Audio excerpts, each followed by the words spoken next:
크로노스와 아이오는 그리스 신화에 등장하는 신의 이름입니다. 크로노스가 시간의 신이라면 아이오는 우주의 신, 하늘의 신인데 원이나 비비꼬인 뱀의 몸으로 상징화되어 있습니다. 순환의 시간, 되돌아오는 시간을 뜻한다고들 합니다.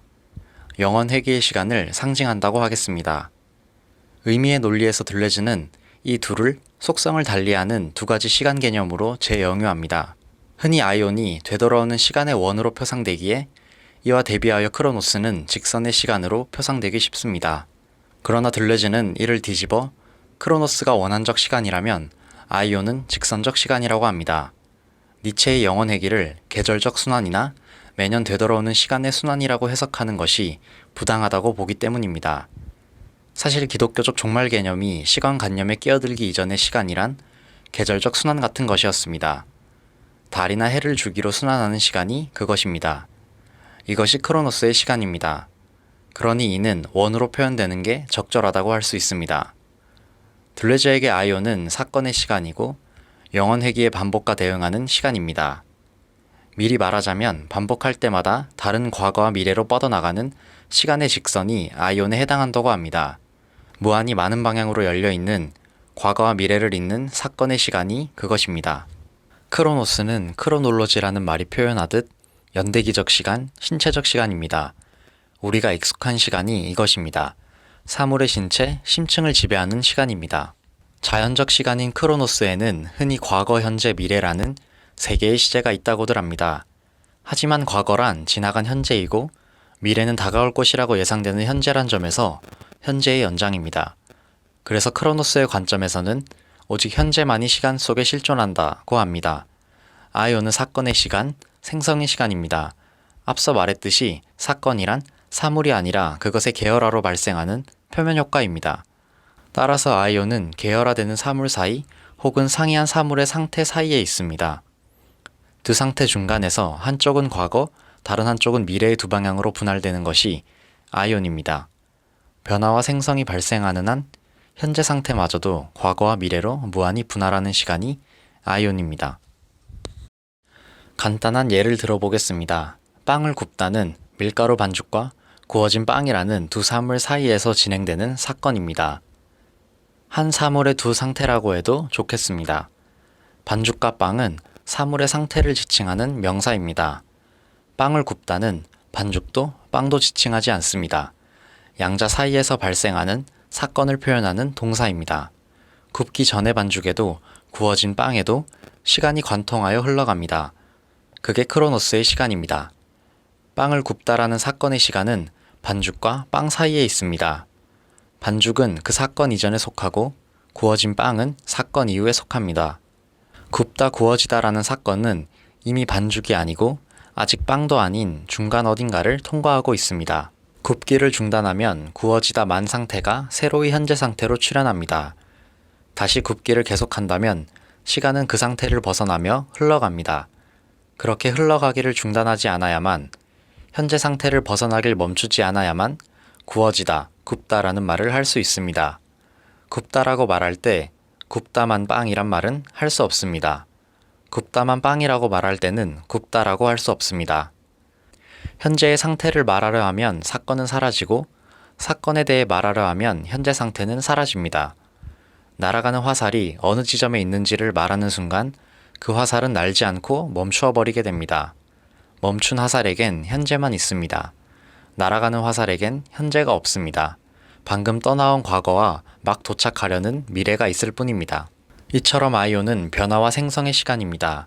그러나 이것만으론 아직 아이온에 대해 충분히 말했다 할 수 없습니다. 아이온에서 정작 중요한 것은 이처럼 물리적으로 실행된 사건이 아니라 잠재적인 사건에 대해 다룰 때 드러납니다.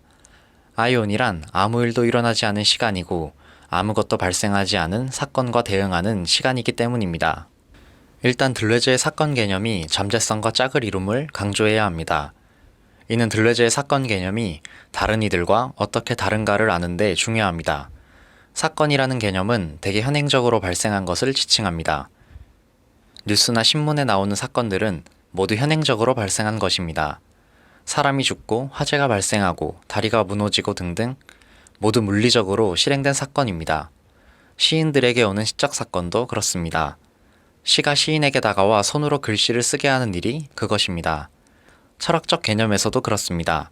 사건을 철학적 개념으로 가장 먼저 사용했던 것은 하이데거입니다. 하이데거에게 사건이란 일상적인 삶을 덮쳐와 그동안 존재의 의미를 망각하고 살았음을 경악 속에 깨닫게 하는 것입니다. 가령 개발을 위해 파헤쳐진 고향의 산천을 보고 경악하여 하던 일을 접고 다른 삶을 살기로 결단하게 하는 사건이 그런 것입니다. 따라서 하이데거에겐 덮쳐오지 않은 사건, 발생하지 않은 사건이란 있을 수 없습니다. 바디유의 사건 개념도 마찬가지입니다. 그러나 둘레즈에게 사건이란 차라리 이념적이고 잠재적인 것입니다. 이념적이란 말은 신체적이란 말과 대비되기도 하지만 반복 가능한 보편성을 갖고 있음을 뜻하기도 합니다. 빵을 굽다, 칼을 갈다 같은 동사는 물론 사랑이나 혁명 같은 명사로 표현되는 사건들도 모두 반복 가능한 보편성을 갖습니다. 이상한 나라의 앨리스뿐만 아니라 옆집 고양이에게도 시베리아의 늑대에게도 커지다라는 사건은 발생할 수 있습니다. 사랑에 크게 실패한 사람도 아직 시작도 못 해본 사람도 모두 사랑에 대해 말할 수 있고 소련이 망한 이후에도 여전히 혁명을 꿈꿀 수 있습니다. 아직 경험하지 못한 사랑도 실패 이후 다시 꿈꾸는 사랑도 모두 아직 현행화되지 않은 사건입니다. 그런 사건을 말한다 함은 아직 일어나지 않은 사건을 말하는 것입니다. 잠재적인 것으로서의 사건을 기다리는 것입니다. 처음이라면 어떻게 다가올까 설레는 마음으로 기다릴 것이고 실패했다면 다음엔 다르겠지라며 기대하는 마음으로 기다릴 겁니다. 잠재적 사건이란 어떤 조건과 만나는가에 따라 아주 다르게 펼쳐질 것이기 때문입니다.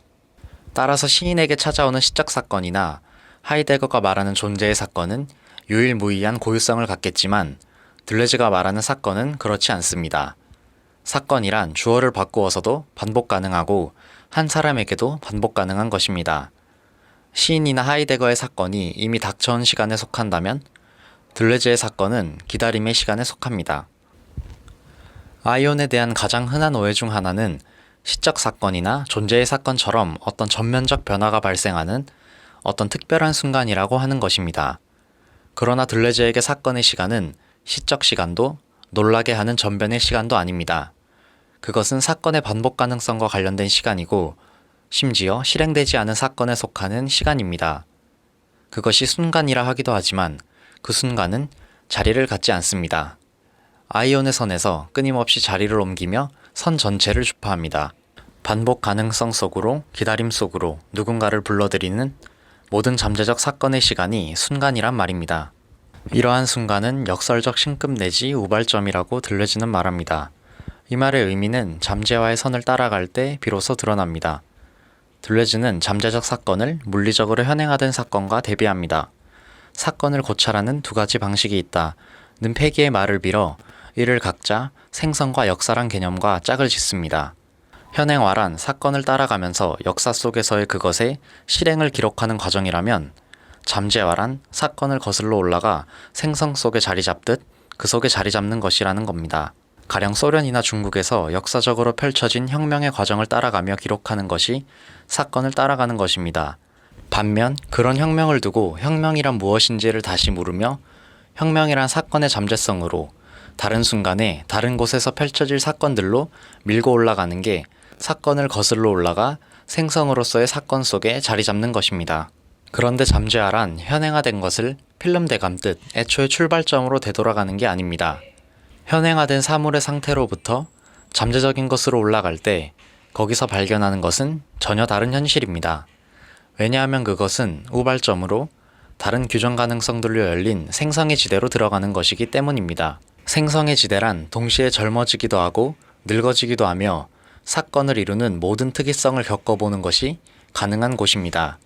사건을 거슬러 간다 함은 혁명이란 무엇인가 하는 물음 속에서 혁명의 관념 자체를 바꾸며 아주 다른 혁명의 가능성들이 분개하는 지점으로 감을 뜻합니다.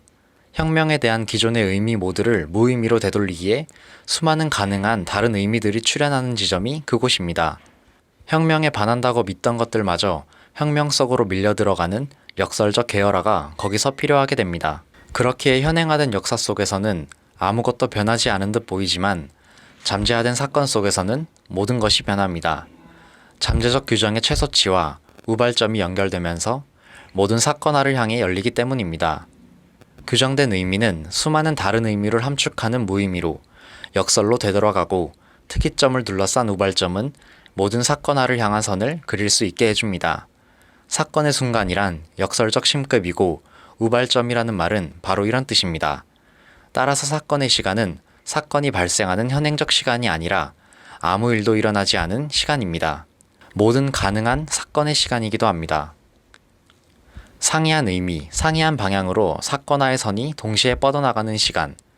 그것이 바로 사건의 시간입니다.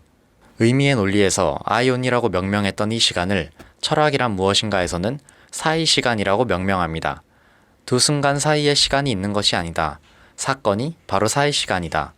사이 시간이란 사이에 속한 시간이고 사이로서의 시간입니다. 과거와 미래로 무한히 분할되는 사이로 우발점이 끼어드는 시간이며 상이한 방향의 선들이 동시에 분기되는 시간입니다. 이런 시간 개념에 영감을 준 것은 보르헤스입니다. 보르헤스는 바빌로니아의 복권에서 모든 추첨의 단계에 우연을 개입시키는 복권에 대해 말합니다. 가령 상금을 줄 건지 벌금을 매길 건지, 상금이면 상금을 얼마나 줄 건지, 그걸 정하는 사람은 누구로 할 건지, 그 사람을 어느 지역에서 뽑을 건지, 그 지역을 뽑을 기준은 무엇으로 할 것인지 등등을 추첨으로 정하는 겁니다. 이렇게 되면 추첨의 횟수는 무한히 거듭될 수밖에 없게 됩니다. 무한히 많은 우연이 영원히 끼어들게 되는 겁니다. 그렇게 우연히 끼어드는 사이가 바로 사이 시간입니다. 아이온은 사이 시간입니다. 수많은 방향으로 열린 우발점에 따라 다르게 현행화될 사건들이 거기에 있습니다. 아무 일도 일어나지 않은 시간이지만 일어날 모든 일들로 열린 시간이고 그 사건들을 암시하는 시간이며 사건들을 기다리는 시간입니다.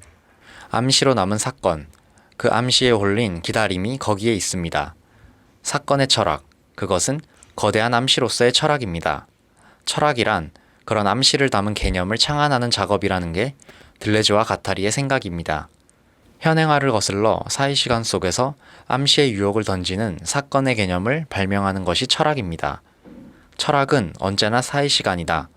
그러니 아이온은 철학의 신이라고 해도 좋겠습니다. 둘레즈에 따르면 스토아주의자들은 한 사물에서 다른 사물로 이어지는 인과의 연쇄를 운명이라고 명명했습니다. 크로노스는 그 물질적 인과의 연쇄를 지배하는 신입니다. 물론 운명을 거역하는 미친 크로노스도 있을 수 있습니다. 하지만 아이온은 미친 크로노스의 힘을 빌지 않고도, 다시 말해 운명을 긍정하면서도 필연의 힘에서 벗어날 수 있는 빈칸이 무한히 많이 있음을 알려줍니다. 과거와 미래로 무한히 갈라지는 모든 순간들이 사물들의 표면 모두가 다른 사건화를 향해 열린 잠재성으로, 암시와 기다림의 사건으로 우리를 유혹합니다. 그렇기에 지극히 낮은 확률에도 반복되는 실패에도 불구하고 우리는 자, 다시 한번 하며 주사위를 던지게 되는 것입니다. 빵을 굽는 이도, 공을 차는 이도, 공동체를 만드는 이도, 혁명을 꿈꾸는 이도 말입니다. 다른 반복 가능성으로 열린 차이가 거기에 있기에 그 주사위 던지기는 영원히 계속될 것이라고 둘레즈는 믿고 있습니다. 영혼의기란 그런 것이라고.